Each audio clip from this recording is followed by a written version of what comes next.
Vamos lá, desde o início, novamente. No princípio era o Verbo, e o Verbo estava com Deus, e o Verbo era Deus. Ele estava no princípio com Deus. Todas as coisas foram feitas por intermédio dele, e sem ele nada do que foi feito se fez. A vida estava nele, e a vida era a luz dos homens. A luz resplandece nas trevas, e as trevas não prevaleceram contra ela. Houve um homem enviado por Deus, cujo nome era João. Este veio como testemunha para que testificasse a respeito da luz, a fim de todos virem a crer por intermédio dele.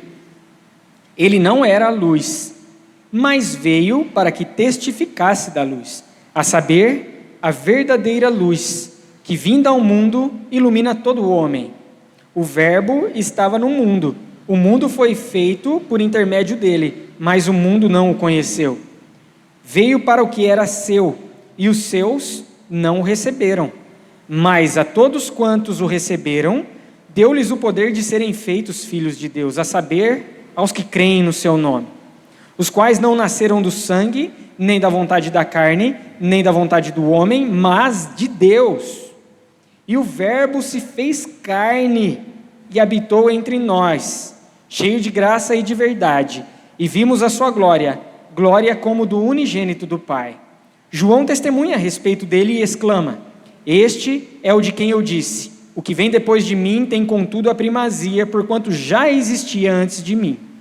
Porque todos nós temos recebido da sua plenitude e graça sobre graça, porque a lei foi dada por intermédio de Moisés, a graça e a verdade vieram por meio de Jesus Cristo. Ninguém jamais viu a Deus. O Deus unigênito que está no seio do Pai é quem o revelou. Vamos orar mais uma vez, pedindo iluminação do Espírito Santo do Senhor para que compreendamos a palavra dele.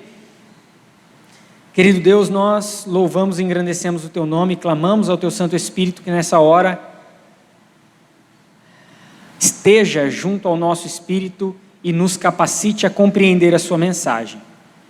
Nos dê a iluminação necessária de mente e coração para que possamos assimilar tudo aquilo que o Senhor tem a nos dizer esta noite, Pai. Para a tua honra e para a tua glória, é em nome de Jesus Cristo que nós oramos e agradecemos, Deus.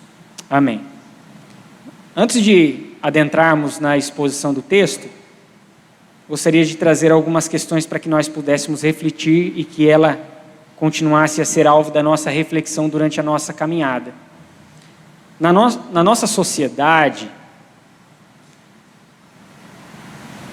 há pessoas que são mais valorizadas do que outras.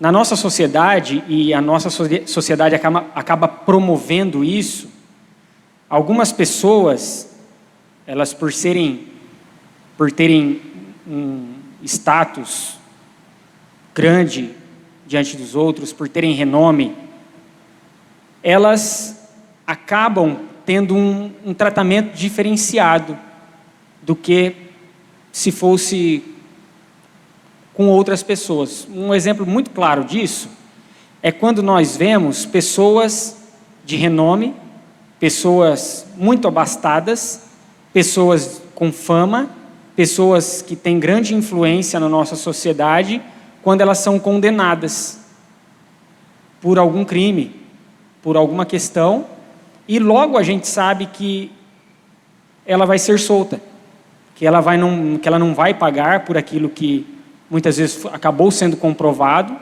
por conta de toda essa tratativa diferente para com essa pessoa que tem importância, e a vida dela acaba sendo tida como mais digna de outra, ao ponto em que se uma pessoa que que não tenha recurso financeiro, que não tenha proeminência na sociedade, que não exerça nenhum tipo de hierarquia dentro da sociedade, se ela é pega no mesmo delito ou em delitos bem menores, bem menos graves, por não ter os recursos e a fama, renome e importância desses outros, ela vai ali apodrecer. E o caso, apodrecer na cadeia, né? E o caso não é nem a questão de que ela não deva pagar por aquilo que ela fez. Ela deve, toda pessoa, sendo rico, pobre, ela deve pagar por aquilo que ela fez. Não é Não é uma apologia à impunidade que está sendo feita aqui, mas apenas para que nós possamos olhar para a forma como as pessoas são tratadas de maneira diferente, como algumas pessoas, a vida delas é olhada de maneira mais valiosa pela sociedade e até mesmo por nós, muitas vezes. E aí a grande pergunta que eu faço é, obviamente que nós condenamos isso, não é? Se a pessoa, ela foi condenada, foi provada que ela fez algo, ela deve pagar como qualquer outra pessoa. A gente condena isso. Mas será que nós somos tão diferentes dessas pessoas? Será que nós também não ansiamos receber ou ter benefícios? Será que nós não ansiamos ter renome, fama, importância, ao ponto de ser tratado de maneira mais imponente do que outras pessoas? Pensemos nessas questões. Se havia, no primeiro século aqui, nesse momento em que João, o apóstolo João, ele escreve esse evangelho, se havia um grupo ali que se achava especial nesse sentido negativo, que se achava importante nesse sistema, nesse sentido mais negativo da palavra, era uma parte dos judeus. Um grupo, uma parte dos judeus do primeiro século, eles achavam que eles eram mais do que especiais. E isso por conta da expectativa com relação ao Messias que eles tinham. Messias, que é o Cristo, que foi prometido desde o Antigo Testamento, que haveria um tempo em que ele viria e ele restauraria a sorte do povo dele. Quando nós falamos em expectativa messiânica, em esperança messiânica, é sobre isso que nós falamos. Sobre aquele Messias, o Cristo, o ungido do Senhor, que foi prometido pelo próprio Senhor, pela boca dos profetas, dos autores bíblicos, e que chegou um momento na história em que ele sempre foi aguardado, na verdade, mas houve um momento na história em que ele veio. Mas a esperança messiânica, a expectativa messiânica de parte dos judeus, ela não conseguiu ser suprida com a vinda de Jesus Cristo.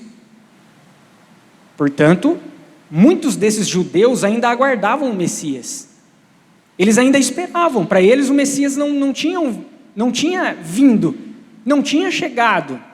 Eles olhavam para Jesus e eles pensavam, não pode ser o Messias. Fraco, simples, humilde. Como pode ser esse o Messias? Como pode o nosso Messias vir de Nazaré? E Nazaré, pense, você que é aqui de Araras, eu não conheço ainda toda a extensão da cidade de Araras, mas pense num lugar de Araras que você pensaria, dali não vem coisa boa. É Nazaré. Lá em Americana, onde eu morei 34 anos, o bairro onde eu morei 34 anos era esse bairro, que de lá não vinha nada bom. Aonde a gente ia, que a gente falava assim, ia no hospital, ia fazer um carnê nas Casas Bahia. Qual bairro? Praia Azul. Pode vir algo bom da Praia Azul? Nazaré é isso, né? Pode vir algo bom de Nazaré? Não pode ser o Messias. Então, nesse afã, eles ainda esperavam e aguardavam o surgimento do Messias. Essa corrente dos judeus, ou de parte dos judeus, ela sempre foi muito forte no primeiro século, e ainda era no tempo em que João escreve o Evangelho, e essa corrente, ela tenta seduzir o coração dos cristãos. Os cristãos que haviam crido em Jesus Cristo, havia crido que o Messias já viera, já esteve entre eles, e eles creram nisso, e eles viviam essa realidade. Eles eram seduzidos por essa corrente judaica que tentava mostrar para eles que, será mesmo? Por isso que João, no capítulo 20, versículos 30 e 31, ele vai dizer que um dos objetivos pelos quais ele escreve esse livro é para que eles creiam que Jesus é o Cristo. E para que continuem a crer no Cristo, para que, continuando a crer no Cristo, tenham a vida no seu nome. O objetivo de João é testemunhar que o Messias, que o Cristo, o ungido prometido por Deus, desde lá o Antigo Testamento, se encontra completamente expressado em Jesus Cristo. Esse é o objetivo de João. E objetivo esse que começa com esse prólogo, que vai do primeiro versículo até o versículo 18 do primeiro capítulo. Um prólogo maravilhoso, onde ele fala de realidades acerca do Messias maravilhosas, espetaculares. A forma e a maneira como ele descreve o Messias aqui é sensacional. Mas ao mesmo tempo em que ele fala maravilhas acerca do Messias, ele evidencia um problema por parte dos judeus. Problema esse que tenta, como eu disse, agarrar o coração dos cristãos. Qual é esse problema? Os judeus querem manifestar o seu próprio Messias. Os judeus de criar, de moldar, de imaginar um Messias à sua imagem e semelhança. Eles querem um Messias do seu jeito, à sua forma. Eles querem um Cristo, um ungido do Senhor, que venha servir apenas aos seus propósitos. E eles fazem isso negando o verdadeiro Messias. Obviamente, porque não pode ser esse Messias, se nós estamos aguardando um outro Messias, esse que falam, que dizem ser o Messias, não pode ser.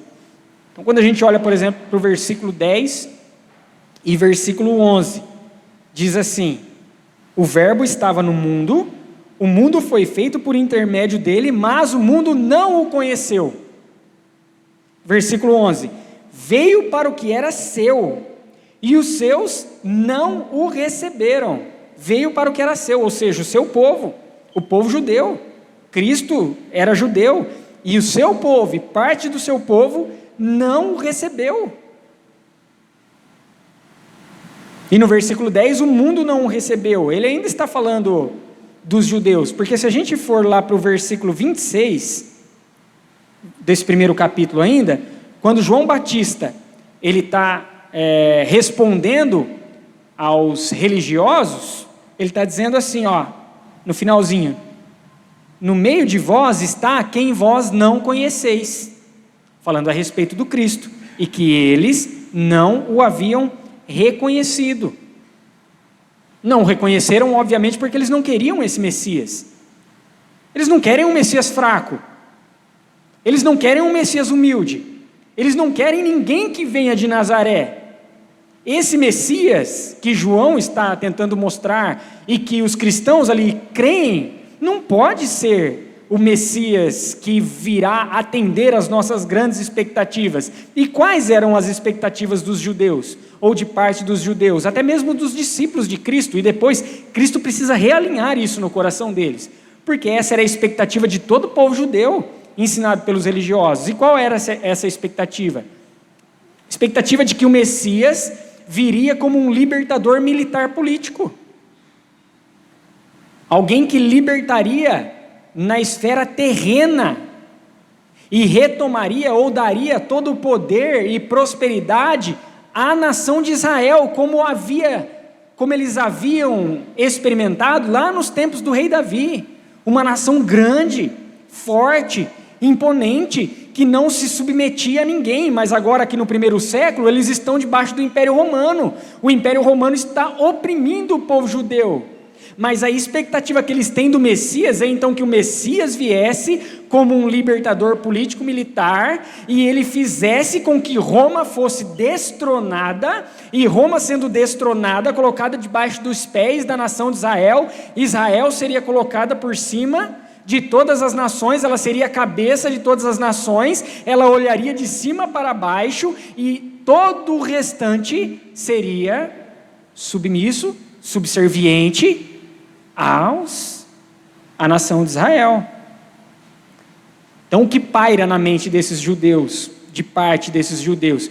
Se este que veio, se este que é Jesus, que vocês falam que é o Cristo, ele fosse mesmo o Cristo, ele fosse mesmo o Messias, nós já teríamos dominado Roma. Não seria Roma que estaria nos dominando. Nós já teríamos colocado Roma debaixo dos nossos pés e assumido o lugar de honra no palco do mundo. Nós já seríamos a centralidade que há no palco da existência, onde todas as luzes estariam apontando para nós como grandes e imponentes potência, Estado. O Messias que virá nos fará olhar de cima para baixo. Passa na mente, no coração daqueles judeus. Todas as nações estarão abaixo de Israel. E a forma como esses judeus pensam é exatamente a forma como eles vivem. Eles, por conta da sua hierarquia dentro da sociedade, como religiosos renomados, religiosos importantes, por conta do status que eles têm por pensarem que Deus era apenas Deus deles, um Deus exclusivo deles, um Deus apenas dos judeus, que de fato Deus havia escolhido e separado esse povo lá atrás, mas como Deus havia dito a Abraão, que nele todas as famílias da terra seriam benditas, Gênesis capítulo 12, versículo 3. Só que o que os judeus fazem é encarcerar Deus dentro do gueto deles, dentro do arraial deles. Então, por exemplo, para esses judeus, se a pessoa não fosse um judeu, automaticamente ela seria alvo de condenação. Automaticamente. Se a pessoa fosse um judeu, judia, só que se ela não observasse a religião no formato e na obrigação que eles impunham, automaticamente eles eram condenados também. E eles querem um Messias que faça isso. Os judeus querem um Cristo que coloque tudo isso em funcionamento. Um Cristo que condene e arrebente e destrua com aquele que não é judeu. Um Cristo que arrebente, que condene, que destrua aquele que não observa a religião da forma como eles pensavam que a religião deveria ser observada e seguida. Isso faz com que eles olhem com desprezo para com aqueles que são necessitados de graça e de misericórdia. Eles oprimem as pessoas por conta da forma como eles vivem a religião, como eles vivem a hierarquia na sociedade. Eles olham com desprezo para aqueles que não conheciam a revelação de Deus, os gentios, que aqui no contexto deles, os gregos, mais próximos os gregos e os romanos. Eles olham com desprezo, porque eles não conhecem a revelação de Deus, logo eles têm que ser destruídos. A graça só era para os judeus, na mente deles. Eles acreditavam que a graça, que a salvação, melhor dizendo, era pela graça. Eles não acreditavam que a salvação era por mérito. Os judeus não acreditavam nisso. Os judeus acreditavam que a salvação era pela graça. Não é porque eu cumpro a lei que eu serei salvo. Mas, para eles, só há graça para os judeus. E para ser judeu precisa cumprir a lei. Percebe? Então, para eles, precisaria ser judeu. A graça só alcança judeus. O resto não. Então, se um romano quisesse ser alvo da graça, precisaria tornar-se judeu. Se um grego quer ser alvo da graça, precisa tornar-se judeu. Se um judeu que não pratica a lei e, consequentemente, não é tido como um judeu de verdade, quisesse ser acobertado pela graça e misericórdia do Senhor, ele precisaria se submeter a tudo aquilo que eles entendiam que, de fato, é a realidade da verdadeira religião. Esses judeus, eles não queriam um Messias que dissesse para eles o que fazer. Eles queriam um Messias que fizesse aquilo que eles estavam dizendo. Olha que contraste. Afinal, eles se achavam muito importantes. E aí Deus, cada vez mais vai sendo enclausurado, encarcerado dentro dos arraiais judeus, e ele não é manifestado fora desse ambiente. Assim não se cumprindo aquilo que Deus havia dito por meio de Abraão. Benditas serão todas as famílias em ti, por meio da sua família. Só que assim como os judeus, eles querem um Messias à sua imagem e semelhança, nós também queremos um Messias à nossa imagem e semelhança. Nós, assim como os judeus manifestam o seu próprio Messias, nós também queremos manifestar o nosso próprio Messias.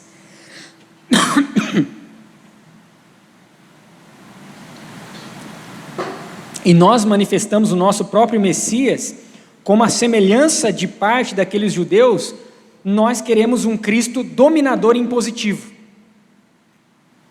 Nós queremos um Cristo dominador politicamente e militarmente, que colocará os nossos inimigos debaixo dos nossos pés. Nós manifestamos o nosso próprio Messias quando nós nos colocamos no centro do palco e nós queremos que todas as luzes apontem para nós. E aí nós cantamos: quem te viu passar na prova e não te ajudou, quando vê você na bênção vai se arrepender.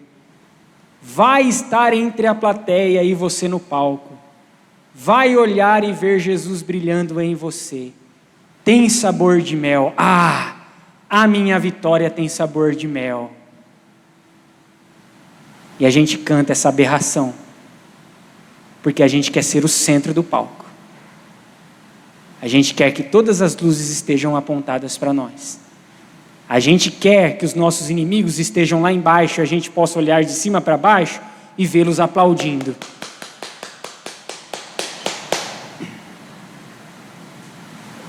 Porque nós queremos um Messias que nos coloque em evidência. Nós queremos um Messias que nos coloque em status de importância.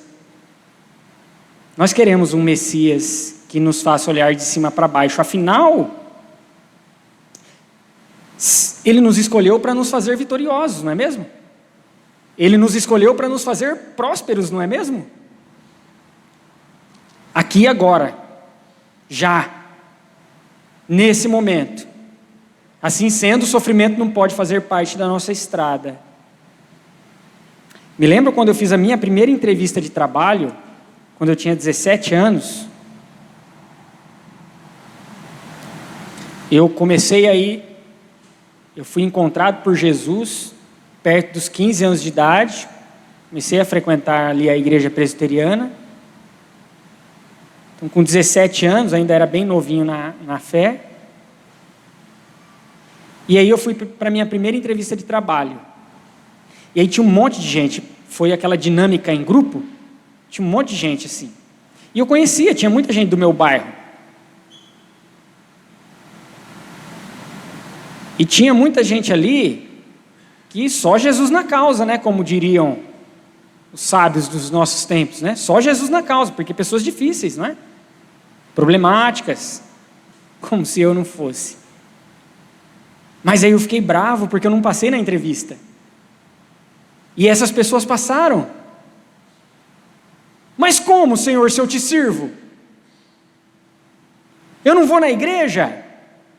Por que o Senhor fez esse rebelde, ímpio, passar, e eu que te sirvo, não, sendo que eu estou na igreja todo final de semana? Estou sem emprego aqui, querendo meu primeiro emprego, parar de depender da minha mãe, como se eu parasse de depender da minha mãe com um simples trabalho, né? Não sabe de nada, inocente. Eu achava que eu era mais importante que as pessoas que estavam ali, porque eu servia a Deus. Eu queria que Deus me desse benefícios exclusivos, sabe? Parece aquela coisa de cartão de crédito. Quando você vai lá fazer um cartão de crédito, aí né, o banco ou a bandeira diz assim, ó, se você pegar esse cartão aqui, você terá esses benefícios exclusivos. A gente pensa que Cristo é um cartão de crédito, que a gente vai acessá-lo e ele vai nos dar benefícios exclusivos que outros não terão, aqui e agora. Eu pensava isso, e aí eu fiquei bravo nessa entrevista, né? Como que pode? Eu sirvo ao Senhor, importante como sou. Veja, que a gente condena as pessoas que ganham benefícios por terem renome, importância e status, mas a gente quer ser do mesmo jeito. Pelo menos eu queria, e muitas vezes ainda quero hoje. Precisamos vigiar para que o Espírito Santo trabalhe em nosso coração. Então eu achava que teria benefícios exclusivos, né? Esse era o Messias que eu criei na minha cabeça. Mesmo indo na igreja, não havia conhecido de fato o real Messias. Não havia experimentado do verdadeiro Messias. Eu queria um Messias à minha imagem e semelhança. Eu queria um Messias que fizesse aquilo que eu queria. Eu queria um Messias que fizesse exatamente aquilo que eu pedia. Porque eu ia na igreja, gente. Se a gente vai na igreja, Deus precisa dar uma troca para a gente, não é? Eu dava o dízimo, olha só, mesmo sem ganhar nada. Deus precisa devolver, não precisa? A gente se acha muito importante, mesmo condenando esses abusos, né? Manifestamos o nosso próprio Messias quando nós encerramos as pessoas que não conhecem a luz de Cristo, ao invés de apontarmos a luz de Cristo para elas. A gente se depara com algumas pessoas na nossa caminhada e ao invés de nós, como João Batista, apresentado por João, foi testemunha da verdadeira luz, né? Diz aqui no texto que nós lemos, João não era a luz, mas ele apontava para a verdadeira luz, que vinda ao mundo ilumina todo o homem.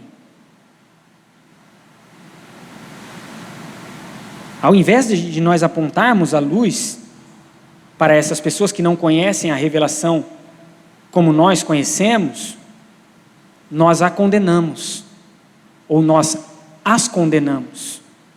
Da mesma forma como os judeus faziam com os romanos, da mesma forma como os judeus faziam com os publicanos, da mesma forma como os judeus faziam com os do seu próprio povo que não se alinhavam àquilo que eles pensavam, da mesma forma como os judeus faziam com os gregos.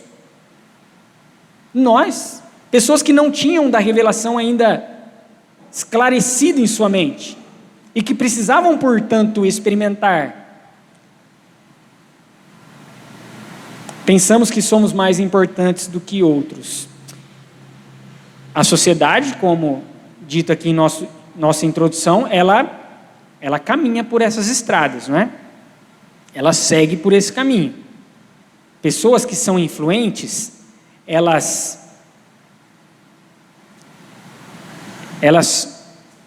perpassam os limites porque elas sabem que no final das contas o tratamento delas será diferenciado de outros que não possuem a mesma fama, a mesma influência, o mesmo status, a mesma conta bancária.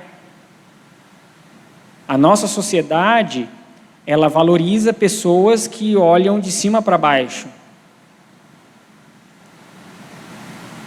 A nossa sociedade, ela tenta forjar homens e mulheres para dominar, para exercer domínio. E aí nós temos o homem querendo dominar a mulher querendo dominar o homem, um querendo ser mais importante do que o outro.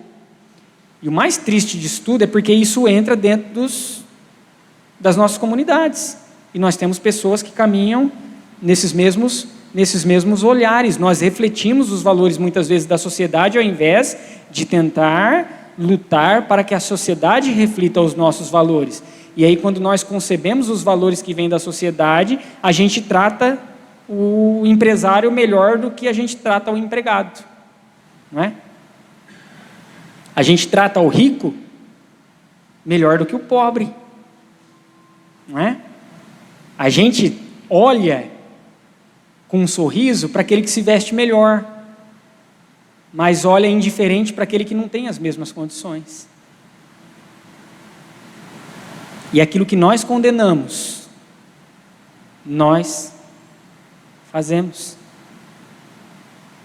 Não entendemos ainda que o Messias já veio. E criamos um Messias para nos servir, para nos dar benefícios exclusivos. Afinal, se eu o sigo, ele precisa me dar alguma coisa em troca. Assim eram os judeus. Contudo, João vem reafirmar e testemunhar que o Messias já veio, que o Messias não estava para vir, ele já tinha vindo, e que ele era o Verbo, o Logos, a palavra, porque o Verbo é a manifestação do próprio Deus. Em contraponto aos judeus que querem manifestar o seu próprio Messias, João está dizendo que o Verbo é a manifestação do próprio Deus. Ele deixa claro isso, ele está dizendo, no princípio era o Verbo estava com Deus, e o Verbo era Deus. O Verbo, o Deus Filho, a palavra, o Logos, ele tem a mesma qualidade de Deus. Ele tem a mesma essência de Deus que o Deus Pai. Ele tem a mesma natureza divina que o Pai tem, que o Espírito Santo tem. São pessoas diferentes, olha só. O Verbo estava com Deus, o Verbo é uma pessoa, o Deus Pai é outra pessoa. Há um aspecto de diferenciação aqui. São diferentes em pessoa, mas que desfrutam da mesma espécie, da mesma qualidade, da mesma essência, da mesma natureza, de forma que o Verbo é tão Deus quanto Deus o Pai, e tão Deus quanto Deus o Espírito Santo. Eu dei esse exemplo no domingo passado como nós. O Bira não é a mesma coisa que o Paulo. O Bira é o Bira, o Paulo é o Paulo. Pessoas diferentes, mas que desfrutam e compartilham da mesma espécie. Qual? A espécie humana. Todos nós temos a mesma natureza, todos nós temos a mesma essência, todos nós temos a mesma qualidade de seres humanos. Assim funciona na Trindade. Pessoas diferentes, o Pai, o Filho e o Espírito Santo, que compartilham e desfrutam de uma mesma qualidade, de uma mesma essência, de forma que o Pai não é o Filho não é o Pai, nem o Espírito e assim por diante, mas que todos desfrutam da mesma espécie, a espécie divina, a qual não reside nenhum outro ser a não ser na Trindade. O Verbo é a manifestação do próprio Deus. João começa a declarar as maravilhas do Verbo. Ele é Deus e ele é eterno. No princípio era o Verbo. E depois, no versículo 2, ele estava no princípio com Deus. O que João está fazendo? Ele está retomando Gênesis capítulo 1.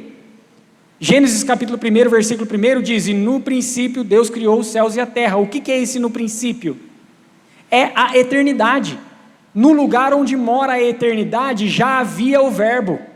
Ou seja, o Verbo é Deus e ele é eterno. O Verbo é Deus, ele é eterno e ele é criador.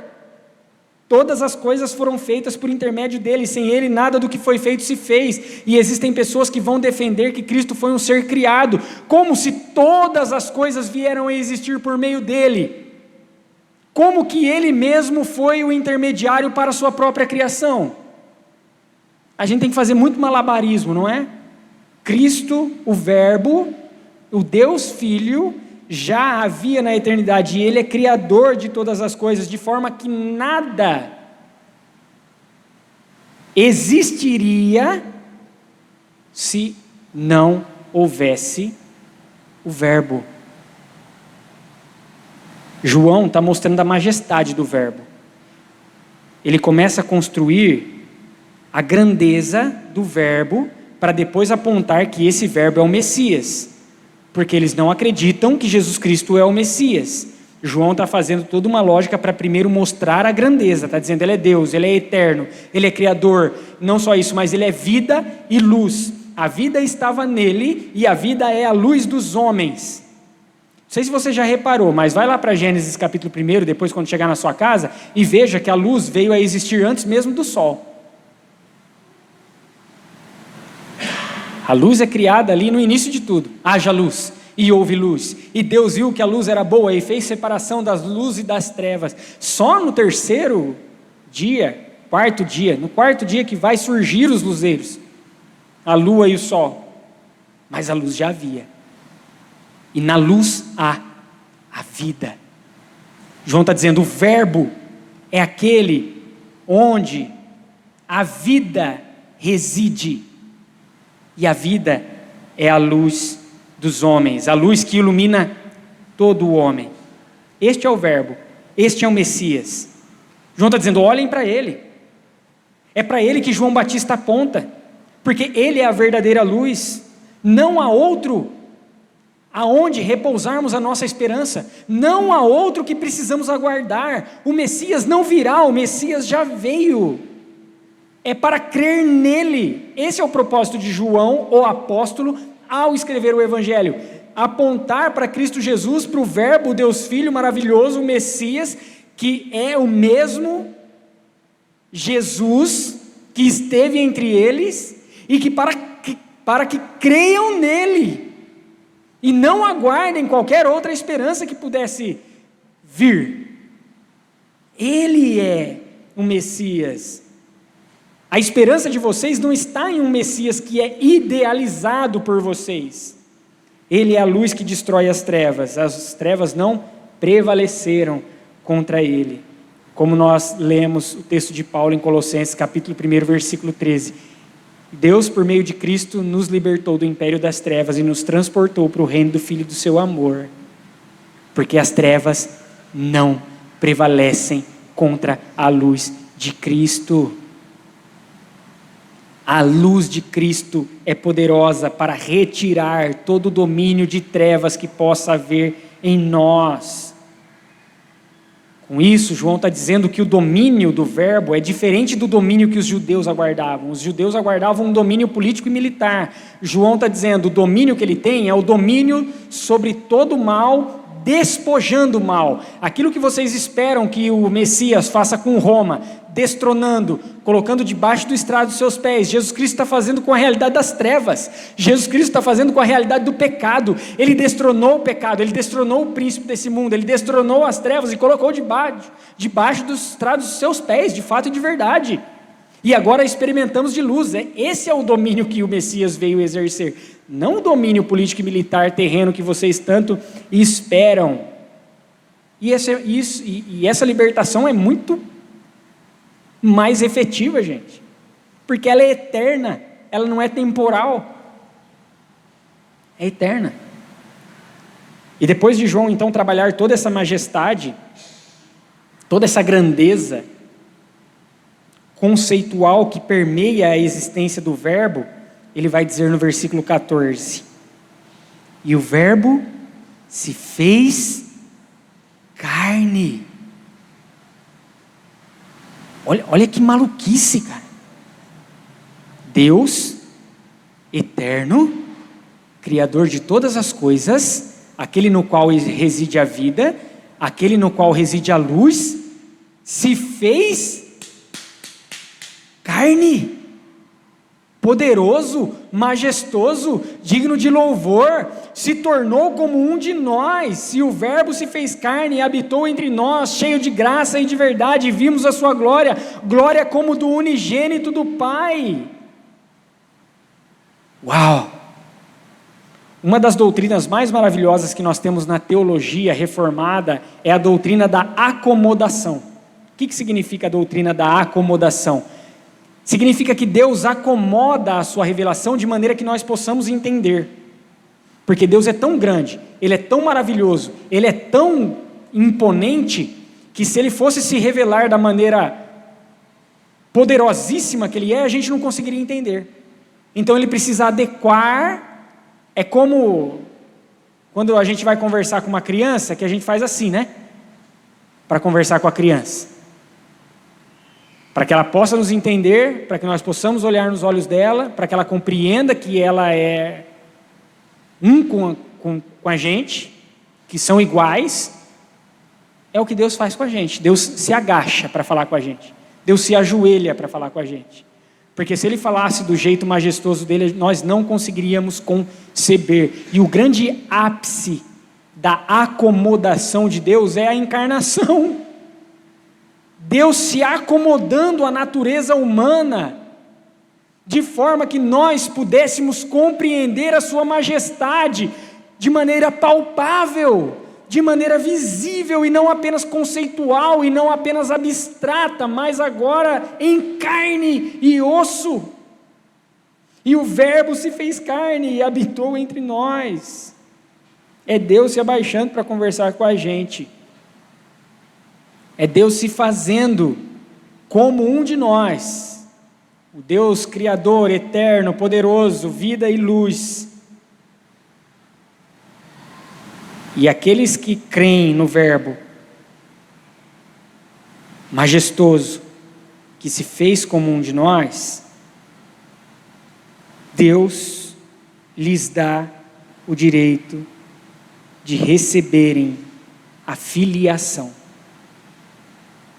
Versículo 12: mas a todos quantos o receberam, deu-lhes o poder de serem feitos filhos de Deus, a saber, aos que creem no seu nome. E estes não são escolhidos pelo sangue, nem pela vontade da carne, nem pela vontade do homem, mas pela vontade de Deus. O Verbo, ele é o resplendor da glória do Pai e a manifestação do próprio Deus, como João diz no versículo 18. O Deus unigênito que está no seio do Pai é quem o revelou. Ninguém jamais viu a Deus, mas Cristo o revelou. O Verbo é o cumprimento da lei. Versículo 17 ele diz: porque a lei foi dada por intermédio de Moisés, a graça e a verdade, portanto, vieram por meio de Jesus.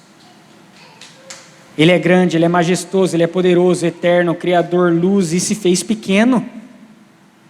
Tão grande se fez tão pequeno. Deus é o único em toda a esfera da existência que pode olhar de cima para baixo, mas ele preferiu nos olhar como um igual, um homem, se fez um homem, para que por meio desse tornar-se homem, nós nos tornássemos filhos e filhas dele. Creiam no Verbo, ele é o Cristo, ele é Jesus.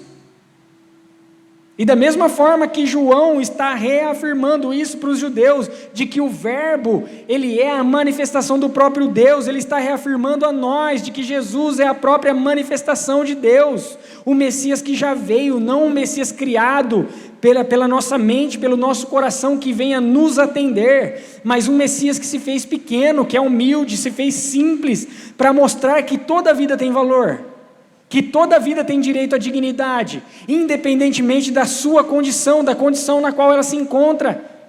Cristo é o Messias que mostrou que a vitória não vem pelo domínio impositivo, mas pela entrega, pelo sofrimento, pela perseverança. E porque Cristo viveu assim, e porque o Messias viveu assim, nós podemos viver assim. Porque Ele viveu primeiro e pelo poder do Espírito Santo dEle, nos capacita a viver dessa forma. De que forma? Valorizando a vida das pessoas e não querendo ter proeminência e domínio sobre elas. Não oprimindo as vidas, não querendo ser maiores uns sobre os outros. Não encerrarmos as pessoas em condenação, mas apontarmos a luz, a verdadeira luz, a saber, o Messias, o Verbo, o Logos, a Palavra, o Deus Criador, eterno, a vida e luz a essas pessoas. E mais, mostrar o Verbo encarnado. Cristo está vivo e nós somos testemunhas dele, que ele é real e ele quer fazer filhos e filhas de Deus. Quer dar a vida a elas, a essas pessoas que muitas vezes nós encerramos em condenação, que ele as ama. Cristo, a luz, ele se revelou a todo homem. Ele ilumina a todo homem. Versículo 9. Ilumina todo homem. Então Cristo não é exclusividade nossa. A luz não é apenas para nós, como os judeus acreditavam que era apenas para eles. Nós não nos colocamos no centro do palco e cantamos "A minha vitória tem sabor de mel". Nós colocamos Jesus no centro do palco e nós declaramos: ali está quem venceu. Creiam nele. A vida do reino, amados irmãos e irmãs, não permite opressão. A vida do reino não permite imposição violenta. A vida do reino mostra que não há um que seja maior ou mais importante do que o outro. Homem tem valor, mulher tem valor, pobre tem valor, rico tem valor, empregado tem valor, CEO tem valor, adulto tem valor, criança tem valor, preto tem valor, branco tem valor.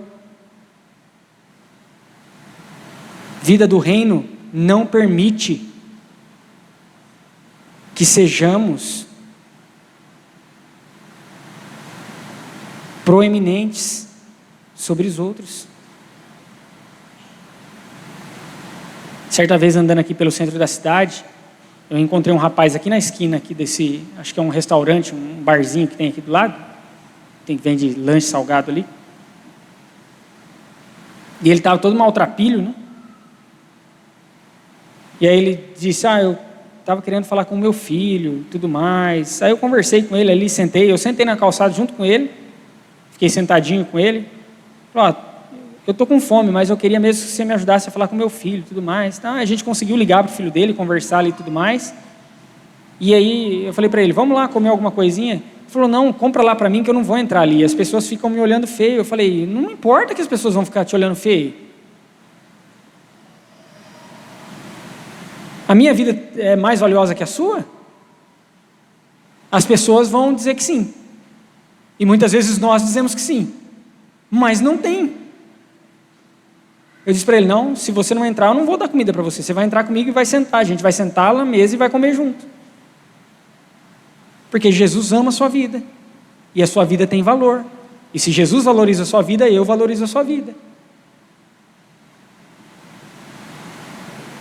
Nós só podemos fazer isso porque o Messias valorizou a nossa vida. Eu só posso fazer isso porque o Messias valorizou a minha vida sem eu merecer nacas de catipiriba. Nada, nadinha. E quando eu olho para a ação de Deus em minha vida, eu canto aquela música, né? Mas ao contrário, né? O cara canta: por que não eu, né? Eu canto: por que eu? Por que eu? O que eu fiz para merecer? Nada, nada, nenhum de nós. Mas Ele valorizou a nossa vida, sem olhar os nossos méritos. O que nós fazemos é olhar as vidas das pessoas, sem olhar os méritos delas. Porque Cristo fez isso com a gente. E Ele nos habilita a viver desse jeito. Humanamente falando, a gente não quer viver assim. A gente não quer. A nossa carne, ela quer ser proeminente, ser importante, ter a vida mais valiosa e mais digna do que do outro. Isso é normal da nossa carne. Mas o Espírito Santo que habita em nós, mora em nós e exerce domínio sobre nós, porque nos tirou do império das trevas e nos levou para o reino do Filho do seu amor, nos habilita a viver essa verdade. Não somos maiores e nem melhores do que ninguém. Somos pecadores alcançados pela graça e pela verdade que reside apenas no Messias, o Verbo, a Palavra, o Logos, Criador, Eterno, vida e luz. Jesus Cristo. Nós não estamos aqui para manifestar o nosso Messias, o Messias à nossa vontade, um Messias self-service, que atenda apenas aos meus desejos e aos meus anseios. Por quê? Porque o Messias se fez carne, e Ele já veio, e Ele habitou entre nós, cheio de graça e de verdade. Ele é a vida, Ele é a luz, Ele é a manifestação do próprio Deus entre nós.